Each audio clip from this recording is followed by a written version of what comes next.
The Earth's magnetic field is weakening and the magnetic poles are drifting. The constellation of swarm satellites is attempting to find out what's happening at the molten core of our planet.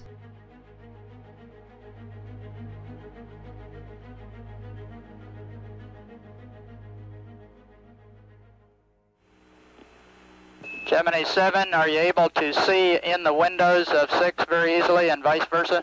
The combined Gemini 6 and 7 missions had flown in formation, but an original objective for two craft to join together in orbit, a process known as docking, could not be attempted because Gemini 6's Agena target vehicle had exploded just after launch. We can very clearly see the horizon scanners operating. All remaining Gemini missions would include rendezvous and docking, and Gemini 8, with first-time astronauts Neil Armstrong and Dave Scott, would be next. All NASA astronauts must be qualified pilots, and the space agency operates its own wing of T-38 jet trainers. To keep their flying hours up, astronauts often fly themselves between facilities across the United States in one of these two-seaters.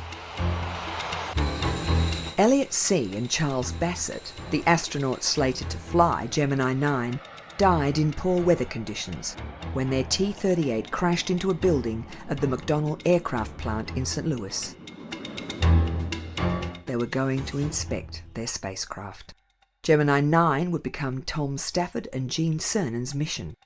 Each flight had a backup crew that could take over at short notice. NASA was still in a hurry. On March the 16th, 1966, Gemini 8 waited on Launch Pad 19, while an Agena target vehicle waited on Pad 14. The Agena would launch 95 minutes before the Gemini craft, and the two would dock about 6 hours after launch. But docking was not the only aim of the Gemini 8 mission. Dave Scott was due to make America's second spacewalk. There had been setbacks in the Gemini program, and this flight was aimed at catching up. As Armstrong and Scott were being strapped into their craft, the Agena was in the final seconds of its countdown. 2, 1, 0.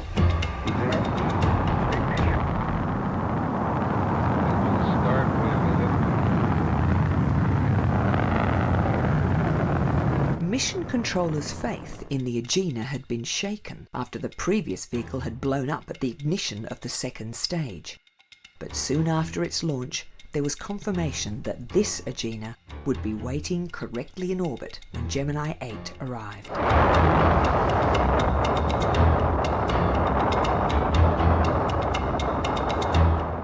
The Agena was supposed to be controllable from the ground or from the spacecraft, but because there had been difficulty in receiving information from the target craft, Mission Control still had doubts about the Agena's attitude control system. Prior to docking, the crew were warned to turn the Agena's system off if it gave trouble.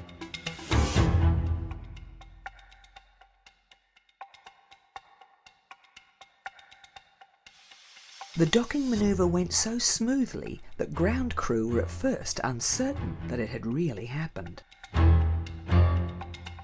But soon there were problems as the linked craft began spinning and not responding to control.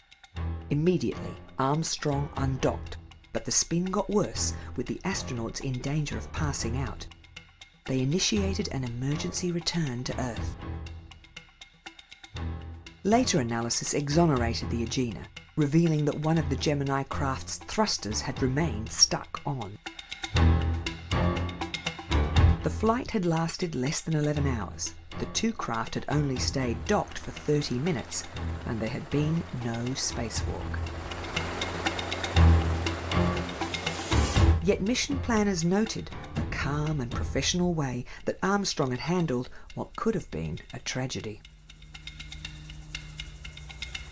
Armstrong and Scott splashed down in the Pacific near Japan, the only Gemini craft not to land in the Atlantic.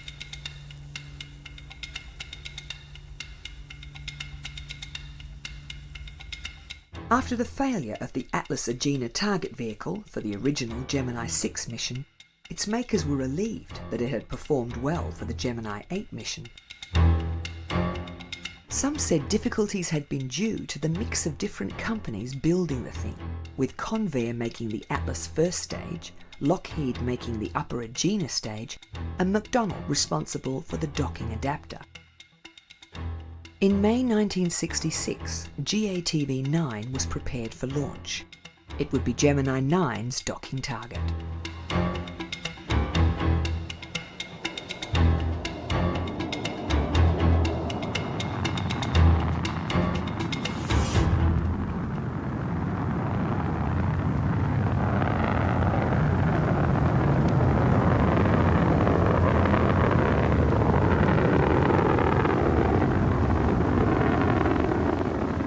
The first 2 minutes went perfectly, but after that, a short caused the right booster engine to gimbal hard over. The rocket flipped and headed back toward the ocean where it crashed. Convair accepted responsibility. As with Gemini 6, this left 2 astronauts sitting in a fully fueled Titan with nowhere to go.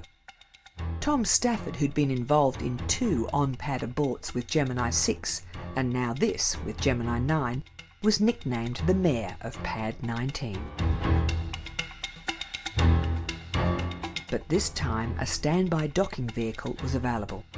The upper stage had no propulsion, but it did have a docking collar. It launched 2 weeks later.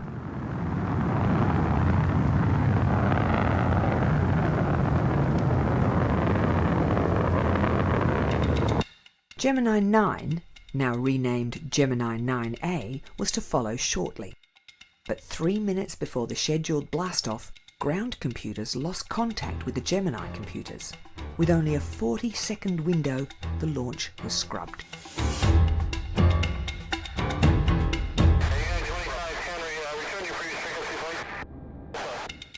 Two days later, they tried again.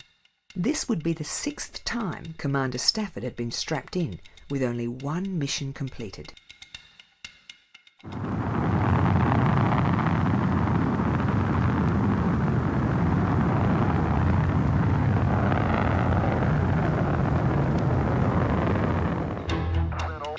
Stafford and Cernan quickly caught up with their orbiting target, but something else had gone wrong. Looks like an angry alligator out here rotating around. The protective shroud had not come away. Inexperienced technicians had taped down the fiberglass lanyards, and they kept the 2 pieces together. Stafford dubbed it the angry alligator. Engineers on the ground desperately sought a solution, but there was just too much risk to the astronauts. There would be no docking on this mission. Next, Cernan left the capsule. He was to test a new manoeuvring unit, but his heart rate rose so alarmingly that the doctors ordered him back inside. He was overheating and his helmet had fogged.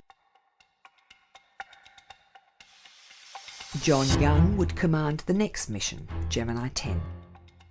His partner would be Michael Collins, making his first flight. He was also due to make the next spacewalk and was training in a cradle floating on air. This was to give him practice using the zip gun, but so far the spacewalks were presenting unexpected difficulties due to overexertion. This looked relaxing. 2, 1. The Gemini flights were starting to conform to a pattern, with an Agena target vehicle launching 100 minutes before the manned spacecraft. This time there were no launch delays. The astronauts had a busy schedule, having to make up for the shortcomings of the 2 previous flights.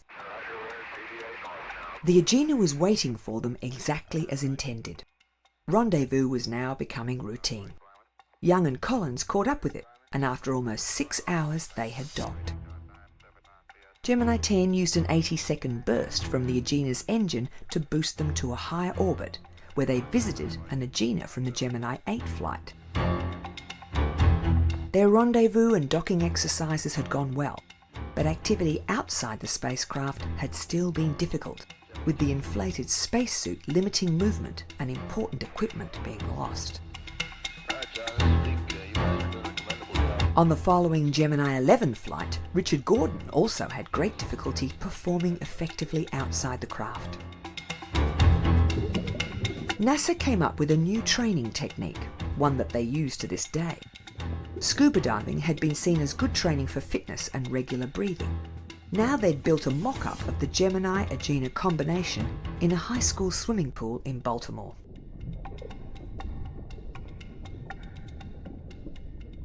With just 60 days before Gemini 12, Buzz Aldrin began practicing his scheduled routine.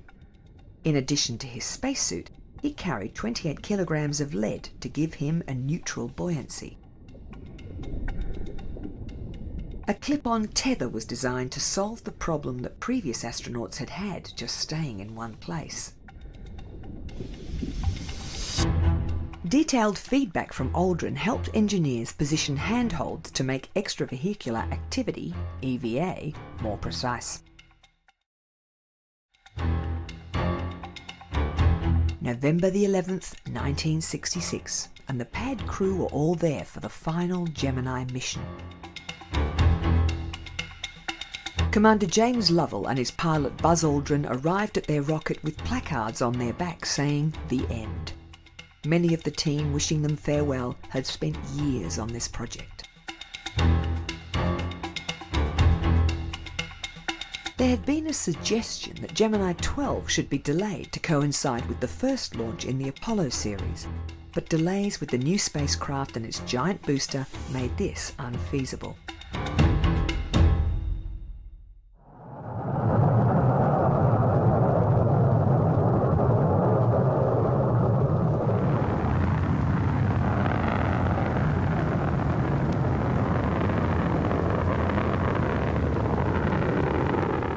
Rendezvous with the Agena was as expected, but on the ground, an anomaly in telemetry data suggested that the Agena's main engine could give problems, so they cancelled the boost to a higher orbit as had been intended. Okay.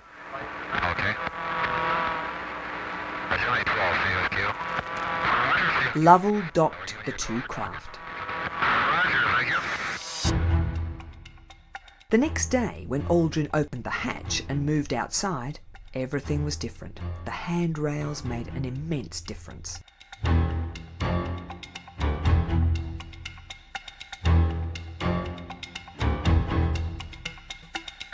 The gradual and deliberate way Aldrin moved gave no problems with exertion or overheating. He easily completed all his tasks, including attaching a tether between the Gemini and the Agena.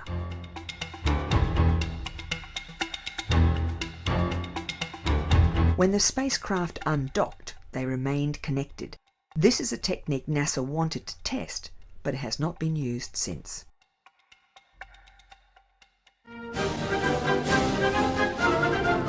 Project Gemini had ended on a high note.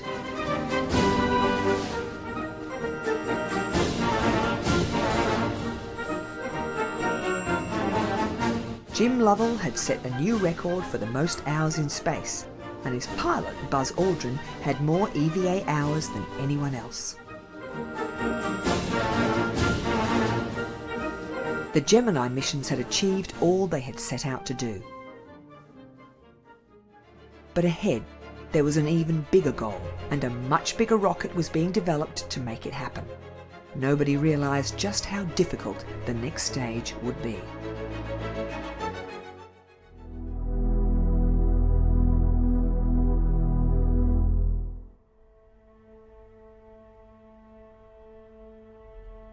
August the 6th, 2012, and NASA's Curiosity rover is safely on the surface of Mars.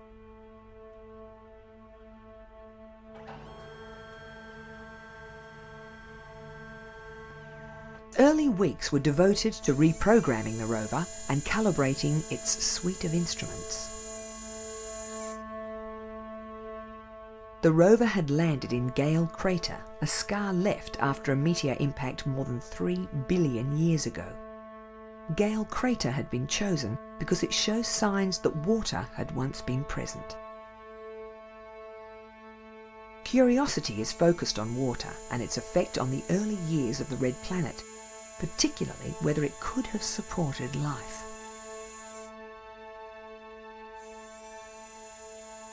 The rover is fitted with a number of specialist cameras. On the central mast are 2 cameras that provide images in true colour, and their sensitivity extends beyond the visual spectrum. One camera has a 15-degree field of view, while the other provides a narrower 5-degree view. Both have 8 GB of flash memory. Curiosity has 2 computers. They coordinate the radio transmissions back to Earth, either directly via the X-band transmitter or with UHF via the Mars orbiters. Relay via the orbiters is preferable as it gives a higher data rate. Also on the rover's mast are 2 black and white navigation cameras designed to deliver a 3D view for ground crew plotting the path the rover will take. Curiosity's first major destination was Mount Sharp, rising 5,500 metres above the crater floor. But it took around 2 years to get there, as the terrain is littered with features that the planetary investigators want to examine. The rover is capable of navigating autonomously, but it still relies on instructions from NASA's Jet Propulsion Laboratory to set short-range destinations. The images, backed up by chemical analysis, show unequivocally that water was once present at this site. Also housed in Curiosity's mast is a laser that works in conjunction with a suite of instruments known as ChemCam. From as far as 7 metres, it can vaporise a tiny sample and analyse its chemical composition. If a rock bears closer examination, a drill at the end of the rover's robotic arm can extract a sample. The arm also has an X-ray spectrometer and an imager able to capture pictures down to microscopic detail.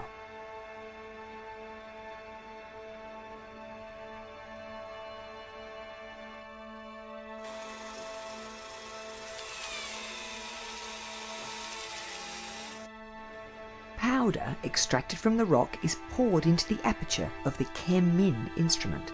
Using X-rays, the instrument can identify the mineral content of the rock.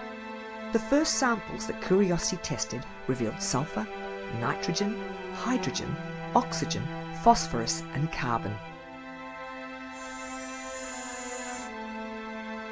Yet there have been problems. Just months into its mission, the primary computer went into safe mode. Using the backup computer, it took JPL staff 3 days to restore the system. And Curiosity's light metal wheels are starting to show signs of damage. Some of the rocks are both so jagged and firmly fixed into the Martian soil that the rover drivers are having to think more carefully about the paths they select. The rover has 2 radiation detectors, and information from these suggests that a manned mission to the Red Planet would not be unduly troubled by excessive levels of radiation. The next phase of Curiosity's assignment will see it climb the slopes of Mount Sharp. Mission specialists are excited about the different strata of rock they expect to find.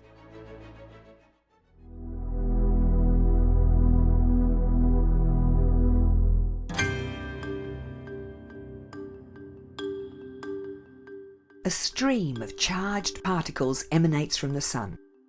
Known as the solar wind, it flows throughout the solar system.